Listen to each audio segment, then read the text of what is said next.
Thank you, Madam Speaker. Madam Speaker, I wasn't going to speak this afternoon, but after some of the stuff I've heard here in the chamber, I feel compelled to speak. Because it seems there's a lot of experts on corrections and deaths in custody in this chamber.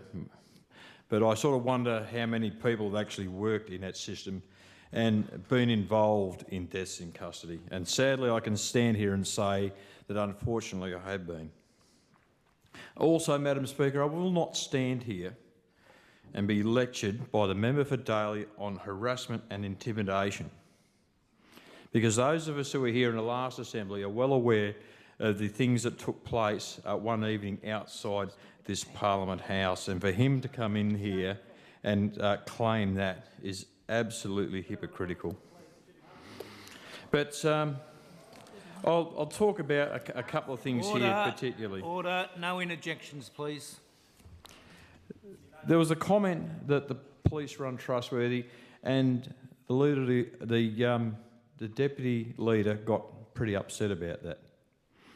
And I'll tell you what, Mr. Deputy Speaker, I'll be pretty well upset too, because the deputy leader, his father was a police officer, and to come into this chamber and say that police are untrustworthy is, I suppose, absolutely abhorrent. And I also feel for the member for Berkeley, being told that he was untrustworthy because he was also a police officer.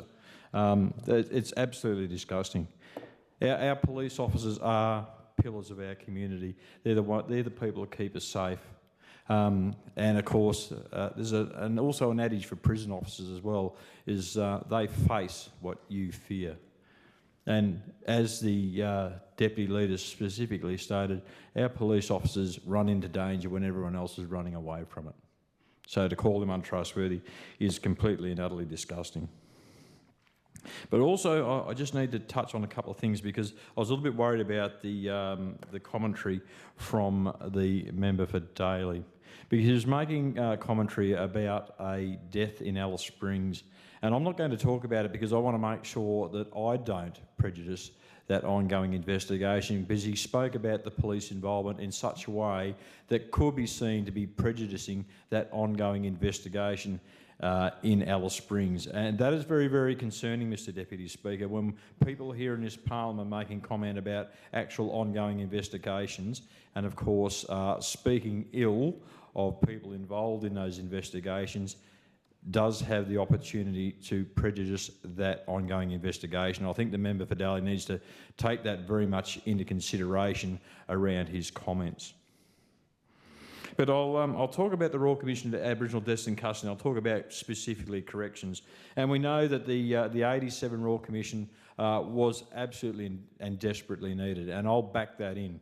And of those 339 recommendations provided by that Royal Commission, the Territory accepted all of them bar two. There was two that we couldn't accept, and it was around housing prisoners in places closest to where they live, because with the geographical locations of our prisons, it's just something that couldn't be done. So there was only those two recommendations that we didn't support, and I had to study that Royal Commission when I became a prison officer. I spent quite a bit of time in it, so I think there was recommendation 57 and 58 were the two that weren't supported. But everyone's speaking ill of police and of corrections when we're talking about deaths in custody. And I want to flip that on its head, Mr. Deputy Speaker, because I've been involved in a number of deaths in custody, as I've said. And I've been up in front of the coroner on a number of occasions because of those deaths in custody. And I'm proud to be able to stand here today, Mr. Deputy Speaker, and say that nearly every time that I've been up in front of the coroner has had positive things to say about police and about correctional services in the way that they worked with the individual to support them prior to their death. I'm touching wood when I say this, and my correctional colleagues will probably not be happy with me for saying it. There has never been a successful suicide in the Alice Springs Correctional Centre, the site that sits out on Owen Springs. And the reason for this, Mr. Deputy Speaker, is because of the way that the staff work and take into consideration elements from that Royal Commission into Aboriginal Deaths in Custody, because it drives the way that people are trained and how they work with individuals. So in my years in corrections, I work with a number of people who were terminally ill, and that is generally in probably 95 to 98% of the instances in deaths in custody within the correctional services area is natural causes from chronic disease or terminal illness. And I watched the staff and how they deal with the people who are sick and ill, and how then they work with the families to do everything they can to make sure that there is dignity for the individual, access to family, and of course understanding the cultural requirements of those people. And that's what's forgotten, and what is not being talked about here in this chamber today is the work that correctional staff and police do in these circumstances, because it's not just corrections, Mr Deputy Speaker. I've been in the coroner's court when dealing with deaths in custody, and I've seen the coroner also praise and congratulate the police for the work that they did with a person leading up to their death when it was considered a death in custody. And that is forgotten, Mr Deputy Speaker, and I need to make that very, very clear so everybody actually understands that. Because corrections and police go above and beyond working with people when they know that they are chronically ill or terminally ill, to make sure that everything is done to make the last days, weeks or months of their life as comfortable as possible, and providing that access to family and country wherever possible. And that is firmly embedded now in corrections, I can tell you, and I believe the police force also utilise some of those ideas that corrections have been doing. So I have 100% support for our police, Mr Deputy Speaker. I've worked closely with police now for over 25 years, and the work that they do and the way that they go about their work is absolutely exemplary, and to say that they are untrustworthy is absolutely abhorrent. The member for Daly spoke, and I just want to touch on this, but I don't want to labour on the point, but he spoke about rehab and support for correctional services.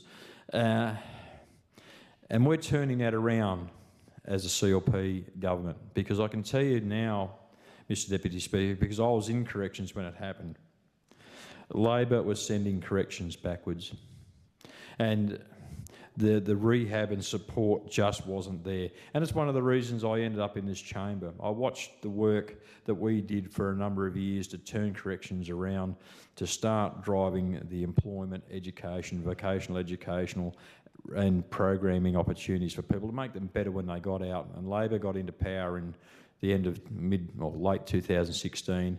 It was like somebody threw the anchor out on the ship. It all come to a grinding halt.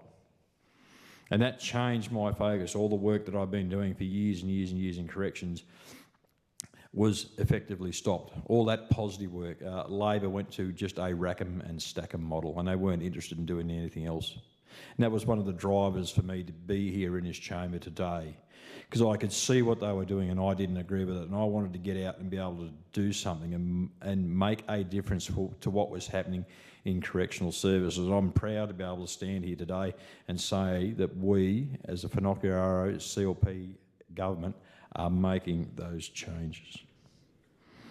And also, the member for Daly was talking about some of the changes that have taken place in youth justice and, of course, in corrections around staff and the ability for staff to protect themselves. And I will not make an apology for that. I don't think anyone in this chamber should make an apology for that, Mr Deputy Speaker, because we put the safety of staff at the forefront. The staff are there to look after people in their care, whether that's corrections, police, youth justice.